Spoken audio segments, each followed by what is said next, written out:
یحسبون الاحزاب لم یذهبوا، جبکہ جا چکے ہیں لشکر، ان کا حال یہ ہے کہ ان کے اوپر ابھی تک خوف طاری ہے. جیسے ہوتا ہے کہ کسی بڑے حادثے کے بعد بھی بہت دیر تک اعصاب کے اوپر جو ہے وہ ایک طرح کی کپ کپی طاری رہتی ہے، انسان کے سنسناہٹ سی رہتی ہے، اتنا بڑا حادثہ ہوا ہے. یحسبون الاحزاب لم یذهبوا، یہ سمجھتے ہیں کہ وہ گئے نہیں ہیں، کہیں ادھر چھپ گئے ہوں، کہیں پھر دوبارہ آ رہے ہوں، کہیں حملہ دوبارہ تو نہیں کر رہے ہیں، یہ کوئی ان کے ٹیکٹیکل موو تو نہیں تھی کہ ذرا پیچھے ہٹ کے پھر حملہ آور کریں.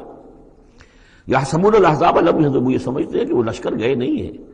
وَإِن یأتی الاحزاب، اور اگر کہیں دوبارہ وہ لشکر جو ہیں، وہ فوجیں جو ہیں دوبارہ کہیں حملہ آور ہو جائیں، یودوا لو انہم بادون فی الاعراب، تو ان کی بڑی خواہش ہوگی کاش کہ ہم مدینے کو چھوڑ کر کہیں ریگستانوں میں چلے گئے ہوتے اور کہیں نخلستانوں میں جا کر آراب کی حیثیت کے ساتھ ہم ان کے ساتھ چلے گئے ہوتے، بادیہ نشینوں کے پاس. یسألونک عن انبائکم، اور وہاں سے اے مسلمانوں تمہاری خبریں معلوم کرتے رہتے. اب کیا ہوا؟ اونٹ کس کروٹ بیٹھا؟